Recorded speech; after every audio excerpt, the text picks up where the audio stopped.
말씀 듣기 전에 한번 기도하시겠습니다. 아버지 하나님, 우리는 주님으로 살아갑니다. 주님의 입으로 나오는 말씀으로 살고 싶습니다. 그러나 우리 속에 많은 번민이 있사오니 오 주의 성령께서 살피셔서 이 시간 우리의 물음에 대답해 주시고 하나님의 길로 인도하여 주옵소서. 예수님의 이름으로 기도합니다. 아멘. 한국의 전래동화 햇님 달님 기억하십니까? 시골 산골에 홀 어머니가 두 남매를 기르면서 떡 장사를 해서 먹여 살리는 집. 떡을 파는 장터까지는 고개를 여러 번 넘어야 돼서 고개를 넘고 가서 떡을 팔아야 되지만 어린 자식들을 먹여 살린다는 그 하나의 생각으로 그 고개를 넘는 어머니. 그 어머니가 어느 날도 또 고개를 넘어가려고 하는데 호랑이가 나타나죠. 떡 하나 주면 안 잡아먹지. 떡을 주면 안 잡아먹는다니까 이 얼마나 다행스러운 소리인지 떡을 주죠. 그리고 호랑이를 만났는데 내가 구사일생으로 살았구나. 안도의 한숨을 내쉬고 다시 길을 갑니다. 그러나 다음 고개를 만나기도 전에 다시 호랑이가 나타나서 반복합니다. 떡 하나 주면 안 잡아먹지. 이번에도 떡을 내줍니다. 고개를 넘을 때마다 호랑이는 나타나고 이제 살았는가 싶으면, 이제 숨 좀 쉴 수 있는가 싶으면 떡 하나 주면 안 잡아먹지. 떡 하나 주면 안 잡아먹지. 끝나지 않는 물음으로 그를 위협합니다. 그리고 결국은 그를 잡아먹고 말죠. 이 이야기를 잠시 떨어져서 이렇게 생각해 보았습니다. 이 호랑이의 전략의 핵심은 거짓 희망을 주는 거구나. 떡 내놔가 무서운 게 아니라 안 잡아먹지가 무서운 거구나. 이렇게 하면 내 말 들으면 너 안 잡아먹을게. 너 삶 그대로 살려둘게. 거짓말이지만 끊임없이 희망을 주어서 그가 따라올 수밖에 없게 하고 결국은 말라 죽고 잡아먹히게 만드는. 어찌 보면 우리 인생 사는 모습이 이런 면이 있구나. 이렇게 하면 안 죽지. 이렇게 하면 안 망하지. 요거 달성하면 괜찮아지지.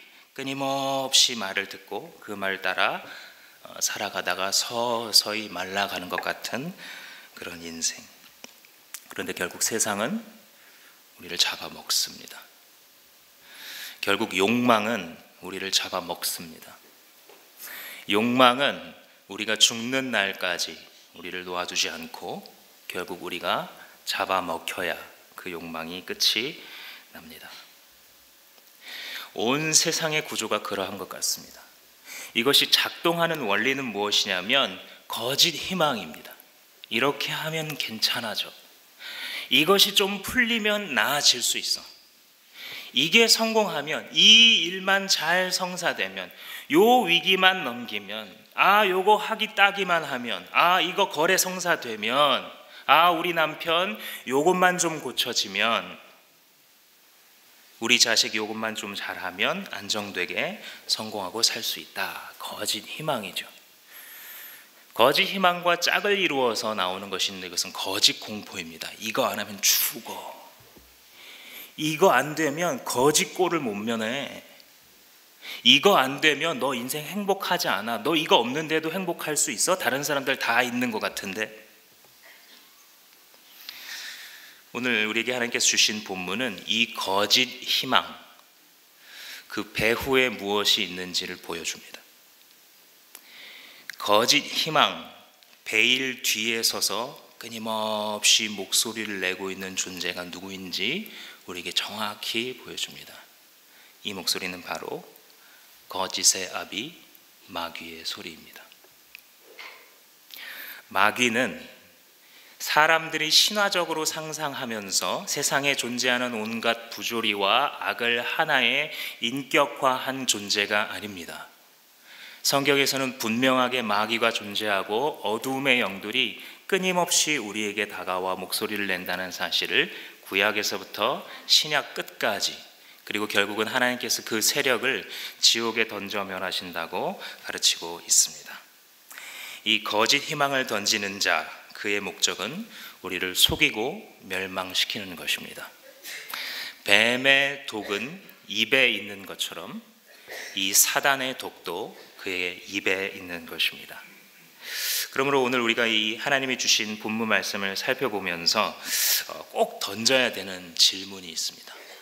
기본으로 돌아와서 우리는 무엇으로 살아가는가? 우리 인생은 무엇으로 살아가고 있는 건가? 그리고 무엇을 향해서 살아가고 있는 것인가? 이 질문을 던지면서 이 질문에 대해서 대답하는 두 개의 소리가 본문 안에 담겨 있습니다. 이 두 개의 소리를 한번 들어보시면서 여러분들 어떤 소리를 따라 살고 있다고 생각하시는지 한번 자기 삶을 점검해 보십시오. 왜냐하면 이 두 개의 소리 중에 반드시 하나를 따라가고 있는 중이기 때문이실 것입니다. 사단이 예수를 시험한다, 이 말 자체가 너무 놀라운 말씀입니다. 온 세상의 왕이신 예수께서 이 땅에 내려오셨는데 아무리 내려오셨기로서니 감히 마귀가 피조물에 불과한 자가 창조주를 유혹하려고 한다. 이 사건 자체가 참 놀랍고 흥미로운 사건이 아닐 수 없습니다. 한 가지는 그만큼 집요한 소리를 내는 자, 유혹하는 자가 그런 자이다라는 것이죠. 그러니까 세 가지의 시험을 합니다. 떡 만들어 봐, 뛰어내려 봐, 나한테 경배해봐. 이 세 가지의 시험을 던지죠. 먼저 배고픈 예수님, 이 40일 동안 금식하면서, 마치 모세가 40일 동안 금식하면서 이제 하나님의 나라를 열어 제낄 준비를 하나님 앞에서 했던 것을 연상시키는 행위를 성령께서 예수에게 하게 하셨고, 예수님께서는 그것을 순종하셔서 광야에서 줄이며 금식하셨습니다. 우리와 같은 육신을 가지셨기 때문에 몹시 배고프셨던 것이 틀림없습니다. 그런 그에게 야, 돌을 떡으로 바꿔봐 라고 말합니다. 우리 세번역 성경에 지금 빵이라고 표현을 하고 있습니다. 돌을 떡으로 바꿔봐라. 이거는 지금 너 지금 배고프니까 한 끼 해결해봐 라는 의미 이상으로 던지는 메시지가 있습니다. 그것은 무엇이냐면 너 한번 떡으로 살아봐 라는 뜻입니다. 너 하나님의 아들이잖아. 너 능력 있잖아. 네 권세를 갖고 명하면 이 돌도 떡이 되잖아. 나도 잘 알아. 그게 뭐 잘못이야? 죄도 아니잖아. 남한테 피해 주는 거 아닌데 뭐. 이 말은 떡으로 살라, 너가 살아가는 삶의 길의 방향을 정하라 라는 말과 같습니다. 근데 한 가지, 떡으로 만들어 봐라 라는 이 말은 오늘날 우리가 느끼는 정도와는 조금 다릅니다. 그 당시에는 먹고 사는 것이 오늘날처럼 먹고 사는 것은 풍족한데 미래의 두려움이 있는 이 정도가 아니라 실제로 끼니를 걱정하면서 살아가는 사람들이 굉장히 많은 시대이기 때문에 예수님께서 오병이어의 기적을 보여주셨을 때 그들이 저분이 우리의 왕 삼아야 된다, 저분을 우리의 대통령 삼아야 된다라고 득달같이 달려들었던 것을 한번 생각해 보십시오. 이들에게 떡의 문제는 정말 중요한 문제였습니다. 그러니까 그 중요한 문제 해결하면서 사람들의 아픔을 만져주면서 살아, 이렇게 말하는 것인지 모르겠습니다. 그런데 이것을 오늘날 우리에게 느끼는 비슷한 감정으로 통역해 보자면, 야, 너 그 돌을 명하여 돈으로 바꿔, 이쯤 될 것 같습니다. 너 이거 투자해서 대박 나봐. 너 능력 있잖아. 누구한테 피해 주는 거 아니잖아. 그렇게 살아가. 너 하나님의 일 많이 해야 되는데. 이것은 우리에게 삶의 길을 어떻게 살아갈 것인지에 대해서 생각하게 만드는 것입니다. 배우자가 벌어오는 돈이 내 마음속에 차지 않고 한심해 보여서 당장 바꿀 수 없는 거 알면서도 그 사람 탓하면서 앉아 있을 때, 이것이 지금 떡의 길에서 고민하고 있는 것입니다. 그 사람이 떡의 길로서 생각할 때에 이게 지금 가정 망하게 하는 생각인 줄도 모르고, 그걸 위해서 애쓰고 있는 상대방의 생각, 그 애쓰는 귀한 모습은 눈에 잘 들어오지 않고 왜 떡이 부족해? 왜 돈이 부족해? 왜 우리는 이게 없어? 라고 말하고 있는 길, 끊임없이 욕망하고 만족할 수 없는데 만족을 따라가게 만드는 길, 곧 떡의 길입니다. 이런 인생은 어떤 인생이냐면 계속해서 돌을 떡으로 바꾼다는 것은 사람의 인생이라는 가치를 떡으로 돈으로 바꾸어 먹는 인생입니다. 사람의 가치, 하나님께서 우리에게 부여하신 존귀한 가치에 대해서는 잘 보지 못하게 만들어요. 자기 자신에 대해서도, 그리고 주변 사람에 대해서도. 이 떡의 길의 논리에 한번 설복당하면 그 삶의 가치를, 사람의 가치를 떡으로 바꾸어 계산하고 돈으로 바꾸어 생각하여서 거기에 합당한 수치가 나오지 않으면 평가절하합니다.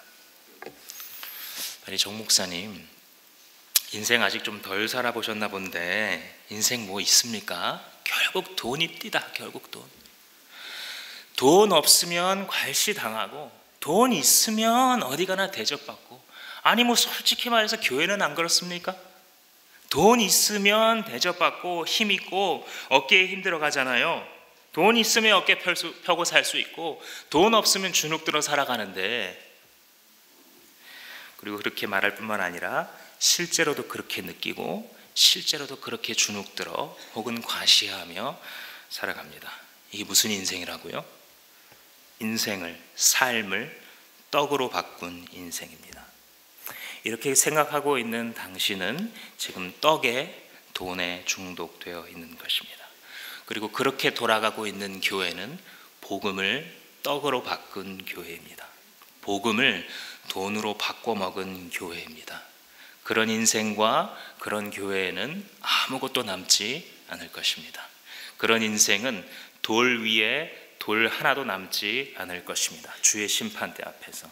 그런 교회는 돌 위에 돌만 남게 될 것입니다.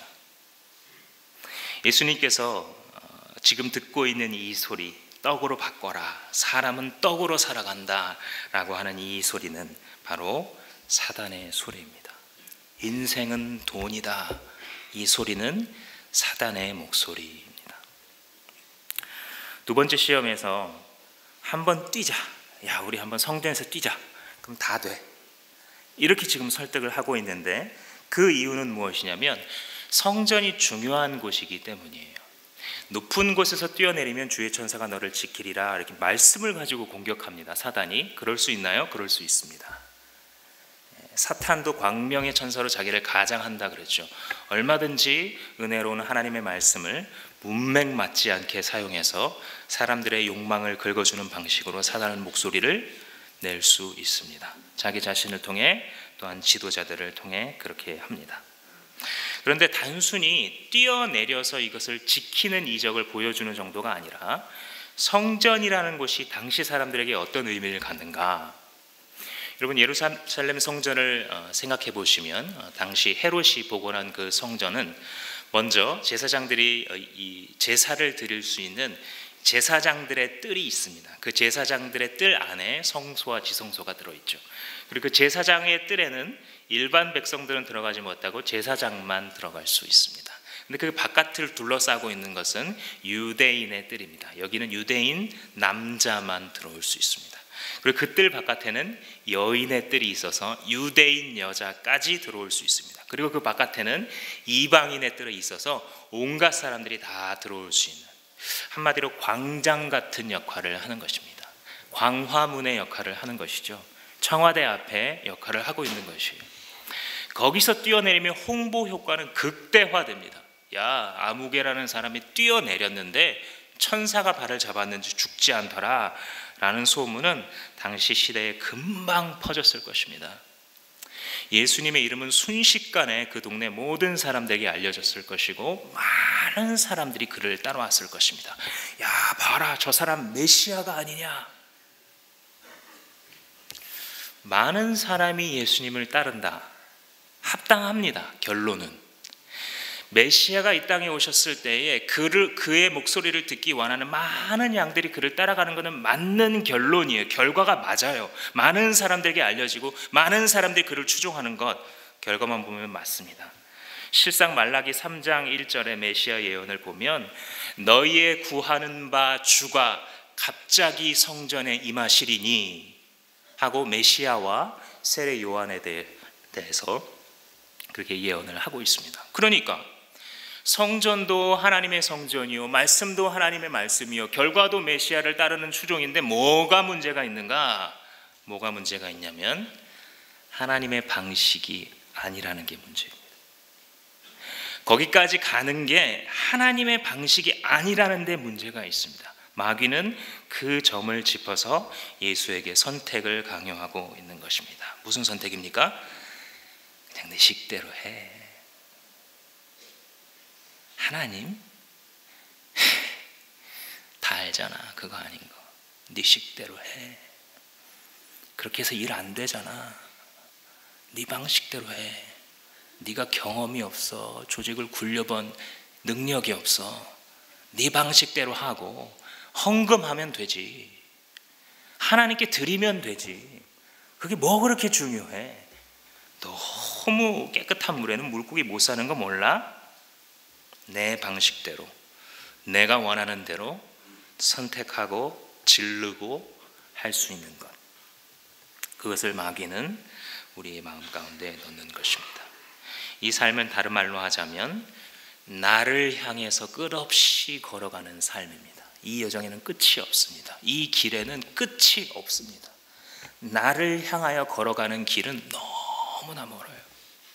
나에게로 끊임없이 내 중심으로 나의 것을, 나의 마음을, 나의 가족을, 나의 명예를, 나의 힘을, 나의 안전보장을 향해 걸어가 보십시오. 그리고 또 걸어가 보십시오. 그리고 또 걸어가 보십시오. 끝나지 않습니다. 왜냐하면 그 길은 생명의 길이 아니기 때문입니다. 내 식대로 하는 삶, 내 방식대로 생각하고 가치를 규정하고 평가하는 삶, 주님께서 뭐라고 말씀하셔도 그것은 잠깐 감동할 때일 뿐, 결정적으로 돈이 왔다 갔다 할 때가 되면, 결정적으로 내 명예가 왔다 갔다 하면, 결정적으로 내 자존심이 다치거나 결정적으로 내 가오에 훼손이 오면 그렇게 못해. 난 그렇게 못해. 이렇게 내 중심으로 살아가는 삶은 겉면으로 볼 때는 유쾌하게 보입니다. 그러나 결코 유쾌한 삶이 아닙니다.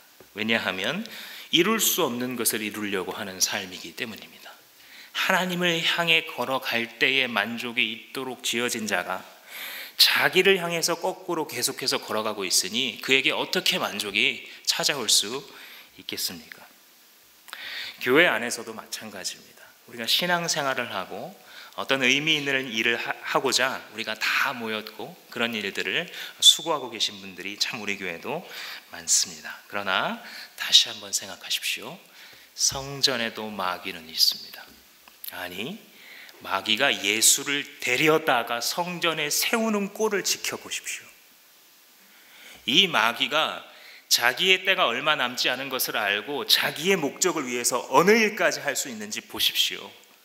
교회 십자가만이 아니라 교회 구석구석에 가장 중요한 사람들에게도, 가장 중요한 모임 가운데도 틈타 들어와 가능하면 자기의 목소리를 퍼뜨리고 사망의 괴계로 역사하려는 것, 그것이 마귀임을 성경은 가르칩니다.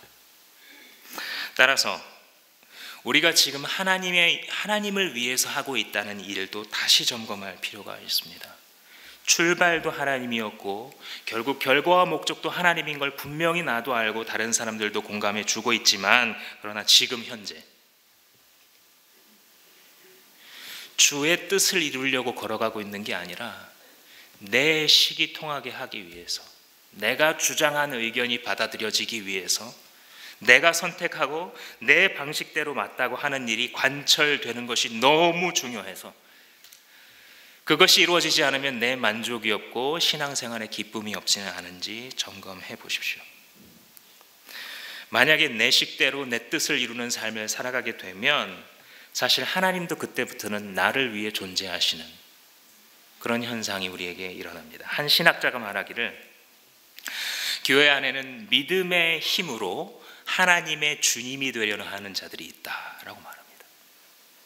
강한 믿음이 있다고 말하며 강하게 기도한다고 말하면서 하나님의 뜻에는 별로 관심이 없고 자기가 원하는 바대로 주님도 이루어 주어야 되는, 주님이라고 부르지만 사실은 자기가 그 머리에 올라앉는 주님의 주님이 되려고 하는 자들이 교회 안에 있다는 것이죠.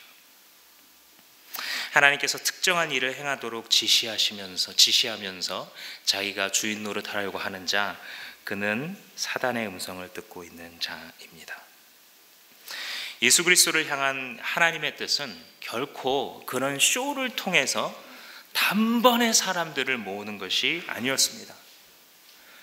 별 볼 일 없는 제자들 몇 명 데리고서 지지고 볶고 씨름하면서 느리고 느린 길을 걸어가는 것, 그것이 하나님의 뜻이었습니다.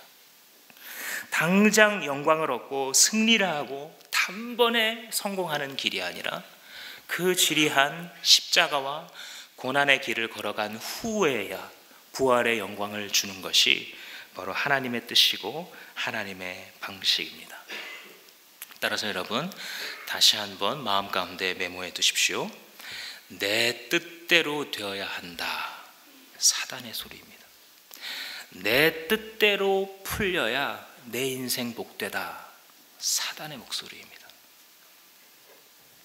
세 번째로, 예수님이 아무것도 가지지 않으시고 이제 세례 요한의 세례를 받고 사역을 시작하려는 무일푼의 예수님께 사단은 한 번만 절해, 한 번만 엎드리면 이 세상 모든 것 다 줄게.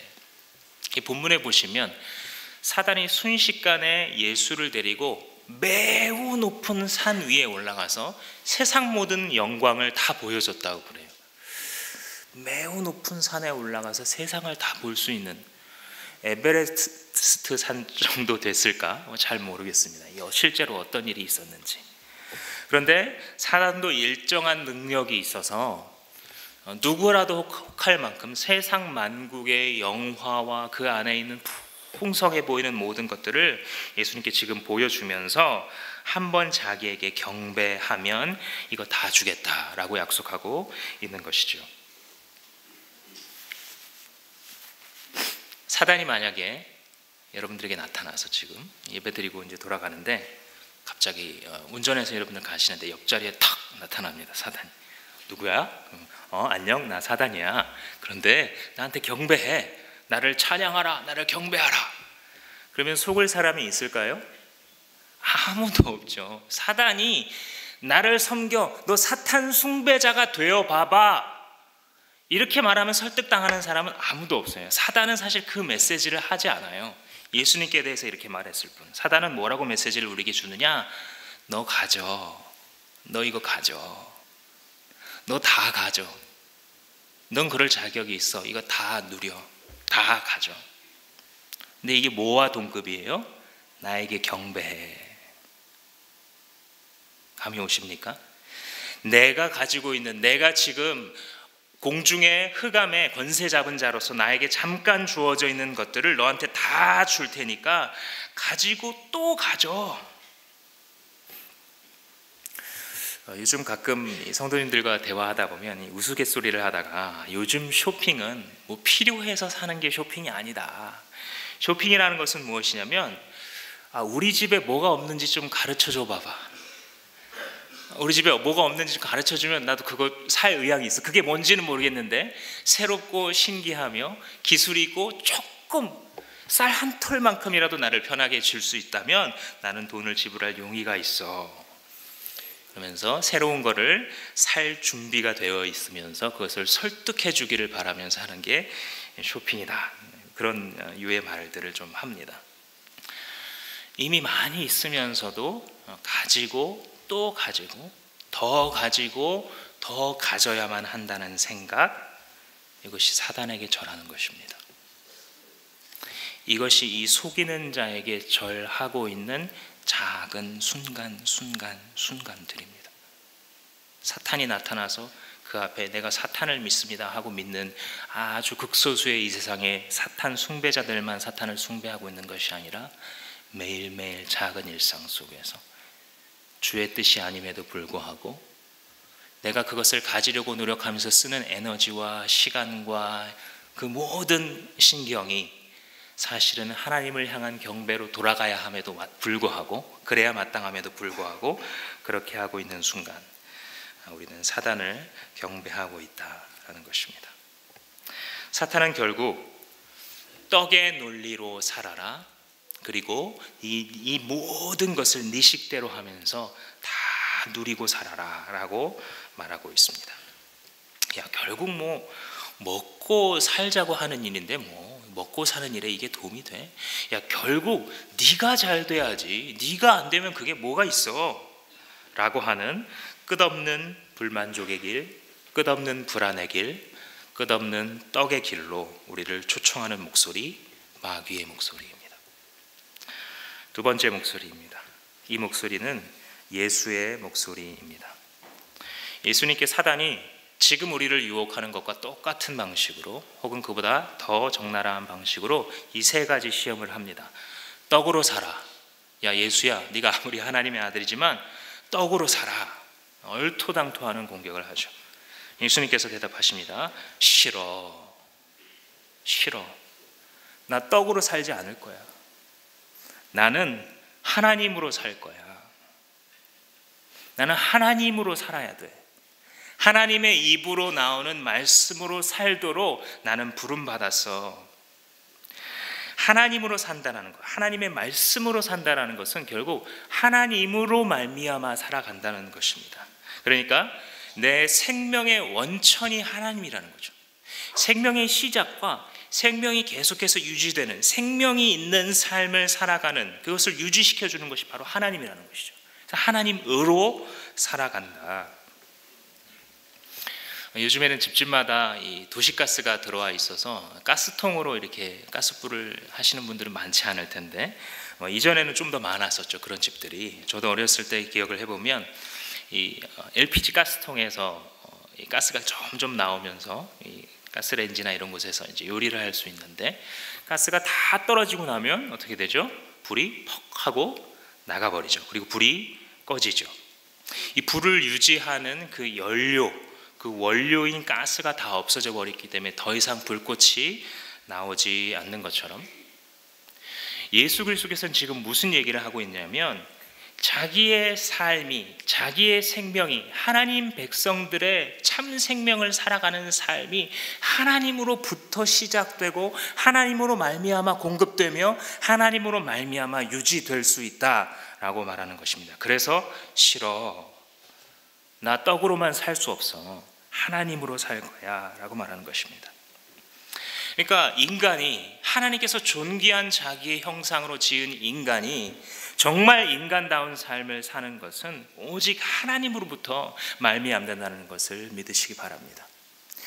좋은 국가 정책이 인간다운 삶을 약속하는 것이 아닙니다. 아니, 약속은 할지언정 실현할 수 없습니다. 그것은 보조수단일 뿐이죠. 우리가 추구해야 하나 그것이 인간다운 삶을 보장해 주지 않는다는 사실을 성도는 미리 알고 있어야 이 세상을 지혜로 이끌 수 있을 것입니다. 정치가 이래야 되고, 외교가 이렇게 돼야 되고, 국방이 어떻게 돼야 되고, 경제가 어떻게 풀려야지 인간의 삶이 인간다워진다라고 하는 거짓말은 우리의 입에서 그쳐야 합니다. 왜냐하면 참으로 인간다운 삶, 참다운 삶은 하나님이 원천 되시기 때문입니다. 그래서 예수께서는 하나님으로 말미암아 그의 입으로 나오는 말씀으로 살 것이다 라고 말씀하고 계신 것이죠. 또 사단이 거기 뛰어내려서 금방 유명해지는 그 길로 가, 네 식대로 네 뜻을 이루어.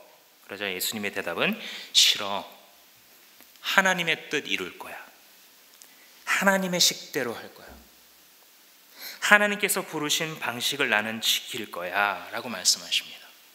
여기에 대해서는 제가 많은 설명을 드릴 필요가 없습니다. 여러분들이 예수님의 삶의 족적마다 묻어있는 이 하나님의 뜻을 이루기 위한 몸부림을 잘 알고 계실 것입니다. 요한복음에 말씀하시기를, 나의 음식이 뭐냐면, 나의 양식은 나를 보내신 이의 뜻을 행하는 것이다. 여기서 이렇게 말씀하셨을 뿐만 아니라 실제로 그렇게 살아가신 거죠. 하나님의 뜻을 이루는 것을 자기의 양식 삼은 삶. 그래서 그의 이 땅에서의 마지막 순간에 어떻게 기도하셨습니까? 주여, 할 수만 있다면 이 고난의 잔이 내게서 떠나가게 하옵소서. 그러나 내 뜻대로 마옵시고 아버지의 뜻대로 하옵소서. 싫어. 내 뜻을 이루는 삶? 그거 거짓말인 거 알아. 내 뜻대로 풀려가는 삶, 내 뜻대로 풀려가는 가정, 미래, 그게 약속할 수 없다는 거 나 배웠어. 나 하나님의 뜻대로 살아갈 거야. 그때 참으로 행복할 수 있다는 거 나는 믿어. 이렇게 삶의 방향이, 그리고 삶의 목적이 하나님인 사람, 그 사람의 길을 예수님께서 우리에게 보여주시는 것입니다. 사단이 만국 영광을 보여주면서 저라면 다 줄게, 너 다 가져. 그러자 예수님의 대답은 싫어. 하나님은 가질 거야. 세상을 다 가져야 하는 게 아니라 나는 하나님을 가질 거야.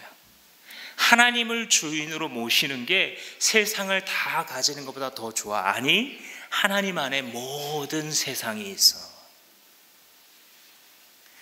예수님은 사단의 목소리를 거부하시고 생명의 떡으로서, 생명의 만나로서 이 땅에 내려오셨다는 것을 분명히 하십니다. 떡의 길을 배격하시고 자기의 뜻대로 살아가면 행복하고 만족할 수 있다는 이 거짓말의 가면을 벗기시고 그 거짓을 폭로하시는 것입니다. 오직 세상을 다 가지고 세상 사람들, 수준 높고 교양 있는 사람들이 살아가는 삶의 수준을 나도 가져야 만족할 수 있는 것이 아니라 하나님을 경배할 때 그때 나에게 만족이 있다라고 믿는 것. 즉, 나는 주님의 것이 되고 주님은 나의 것이 되는 삶. 나는 주님의 신부가 되고 주님은 나의 신랑이 되어주는 삶. 나 주님의 것 되는 그 삶, 그 삶을 선택하고 있는 것입니다. 그렇다면 어떻게 해야 됩니까? 지금 두 목소리에 대해서 우리가 생각을 해보았습니다. 우리가 적용을 한번 해보겠습니다. 어떻게 해야 하는가? 소리를 구분해야 할 것입니다. 크리스찬의 삶의 습관이 있어야 되는데 그것은 뭐냐면 목소리를 분별하는 삶입니다. 하필 어떤 음성이 내게 들려왔다고, 하필 어떤 삶의 방식이 내 귀에 들어왔다고 그것을 따라가고 그 소리 다 듣고 살면 인생은 길을 잃습니다. 이유가 다른 데 있는 것이 아니라 사단이 주는 거짓 욕심과 그리고 그것에 이끌린 내 욕망에 의해서 나온 그 소리들을 내가 따라간 결과라는 사실을 하나님 앞에 정직하게 인정해야 거기서부터 해결책이 있습니다. 마귀가 주었던 이 세 개의 목소리, 이 세 개의 시험의 공통점은 무엇입니까? 속임입니다. 속임. 너 이렇게 하면 안 잡아먹지. 너 이렇게 하면 살 수 있어. 너 이렇게 하면 만족된 삶, 괜찮은 삶, 떵떵거리는 삶 살 수 있어. 이 목소리를 구분해야 된다는 사실을 크리스찬들이 잊고 살아가면, 분별을 잃어버리고 계속해서 살아가면 인생이 계속 헤매는 겁니다. 중요한 길목마다 왜 이렇게 나는 힘든지, 남들 그냥 지나가는 것 같은데, 다른 크리스찬들은 그냥 뭐 어떻게 기도하고 지나가는 것 같은데 왜 나는 이렇게 난리를 치는지. 왜냐고요? 소리를 구분하셨나요? 어느 목소리를 따르고 있나요? 올해 2018년 러시아에서 월드컵이 있습니다. 약 3개월 전에 우리나라 대표 선수단이 월드컵 그 본선 진출을 확정한 다음에 아주 유명해진 한 경기를 하게 되죠. 러시아 대표팀과의 이 평가전이었는데 우리나라가 4골을 집어넣고 상대편이 2골을 집어넣습니다. 그런데 2대4로 패했습니다. 왜입니까? 4골 중에 2골은 우리 선수가 넣은 자책골이었기 때문이죠. 열심히 뛰어다니고 열심히 땀 흘렸는데 결과는 패배.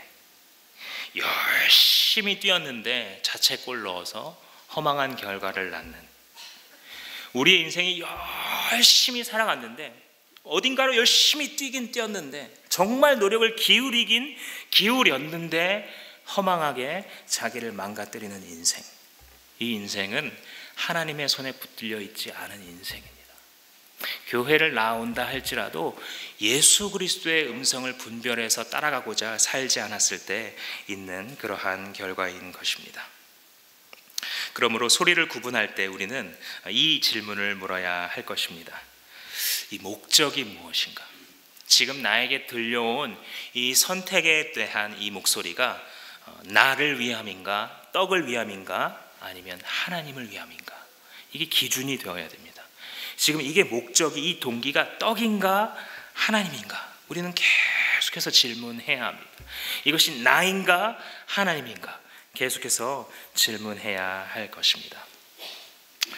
그리고 마지막으로 한 가지 습관 말씀드리면서 말씀을 맺으려고 합니다.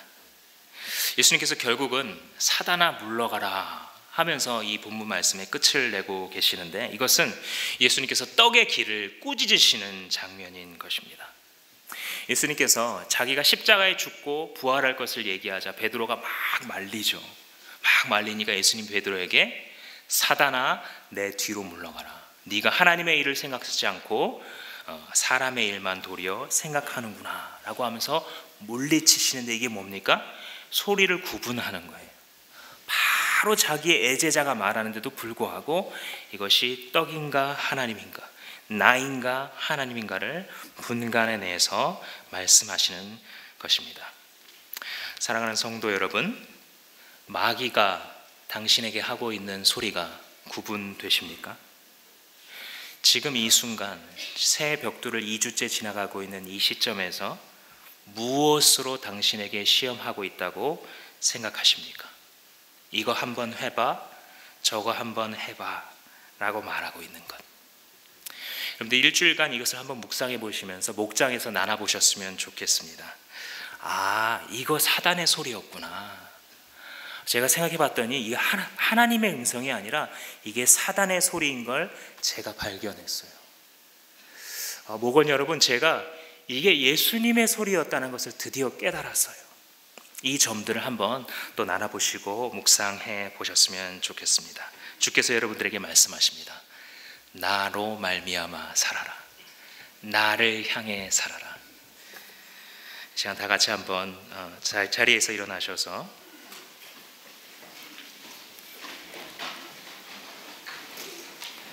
주기도송 부르신 후에 잠시 기도하겠습니다. 하늘에 계신 우리 아버지, 내 뜻이 아닌 주의 뜻이, 내 방식이 아닌 주의 방식으로 주님이 드러나시옵소서. 찬양합니다.